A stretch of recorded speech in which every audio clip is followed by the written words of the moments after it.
महाराज अगर आप मुझसे प्रेम करते तो मुझसे कुछ छिपाते नहीं। देवी देवी मैंने क्या छुपाया तुमसे? बोले महाराज यही, आप तो ये कहकर के गए थे कि मैं तप करने के लिए जा रहा हूं, ब्रह्मा को प्रसन्न करूंगा, उनसे वरदान अमरता का वरदान लूंगा, और आप लौट करके आ गए। बोले देवी कुछ नहीं। बोले महाराज बताओ ना, आप मुझसे प्रेम करते हो, आप लौट करके क्यों आ गए? बोले देवी ये बात सत्य है कि मैं तप करने के लिए गया था, लेकिन मैं जाकर के जिस वृक्ष के नीचे बैठा, उस वृक्ष के ऊपर एक तोता आ गया, और तोता आकर के कहने लगा नारायण नारायण नारायण नारायण। महाराज कयादू ने आज जीवन में पहली बार अपने पति के मुख से भगवान का नाम सुना। कयादू ये सुनकर के बड़ी प्रसन्न हुई कि बने बेर विवश हुई, लेकिन मेरे पति ने भगवान का नाम तो लिया। तो कयादू ने कहा, बोले क्या महाराज? तोता नारायण नारायण कह रहा था। अरे महाराज आप नारायण को अपना शत्रु मानते हो, इसलिए आपको वहम हुआ होगा, वरना तोता नारायण नारायण नहीं कह सकता। नहीं देवी मैं सत्य कह रहा हूं, तोता नारायण नारायण कह रहा था। महाराज मैंने बहुत से तोते देखे जो पालतू तोते होते हैं, वो मिट्ठू राम सीताराम राधे श्याम गोपाल तो कहते हैं, लेकिन आज तक किसी तोते ने नारायण नारायण नारायण नहीं कहा। लेकिन देवी ये तोता अद्भुत था, इस तोते ने नारायण नारायण नारायण नारायण कहा। आज कयादू ने कामासक्त हिरण्यकश्यपु से बार बार बार बार बार बार भगवान नारायण का नाम उच्चारण करवाया, बार बार भूलवश हिरण्यकश्यपु नारायण नारायण नारायण नारायण कहता रहा।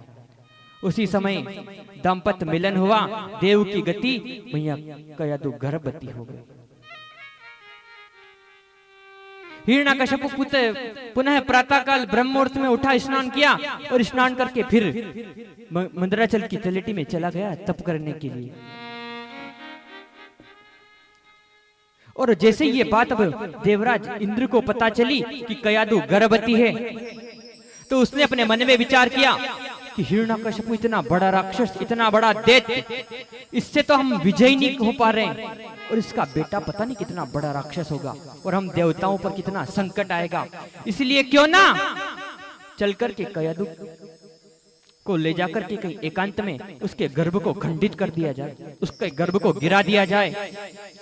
आज देवराज इंद्र मन में ऐसा विचार करके आया, वो हिरण्यकश्यपु का रूप बना करके आया, आकर के कहा, बोले देवी चलो मैंने ब्रह्मा की आराधना करके ब्रह्मा को प्रसन्न कर लिया, और ब्रह्मा ने मुझे अमरता का वरदान दे दिया, हम स्वर्ग में चल करके रहेंगे, सारे देवताओं को वहां से भगा कर। कयादू तो बड़ी भोली थी महाराज, वो समझी कि मेरे पति सत्य कह रहे हैं। तो आज कयादू देवराज इंद्र के साथ रथ में बैठ गई। उधर सामने से देवऋषि नारद आ रहे थे। देवऋषि नारद ने देखा, बोले इंद्र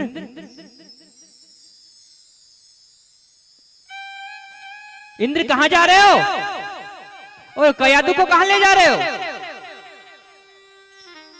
इंद्र ने कहा, बोले गुरुदेव ये हिरण्यकश्यपु की पत्नी कयादू गर्भवती है, इसके गर्भ में शिशु पल रहा है, पता नहीं वो कितना बड़ा राक्षस होगा, हम देवताओं को जीने भी देगा या नहीं देगा, इसलिए मैं एकांत में ले जाकर के इसके गर्भ को खंडित करूंगा, इसके गर्भ को नष्ट करूंगा।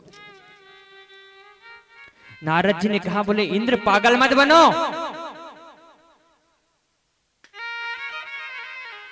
इसके गर्भ में जो बालक पल रहा है वो स्वयं भगवान नारायण का बहुत बड़ा भक्त होगा, और इसके पिता के आतंक से तुम्हें अगर कोई मुक्ति दिलाएगा ना, तो ये बालक ही दिलाएगा, भगवान का बहुत बड़ा भक्त होगा, इसकी रक्षा करने के लिए भगवान को अवतार लेकर के आना पड़ेगा, इसलिए छोड़ दो इसे। आज देवऋषि नारद के कहने पर इंद्र मैया कयादू की 7 परिक्रमा की, और परिक्रमा करने के बाद इंद्र वहां से चला गया। देव ऋषि नारद ने कहा, बोले बेटा, आज तुम्हें छलने के लिए, तुम्हारा हरण करने के लिए इंद्र आया, कल वरुण आएगा।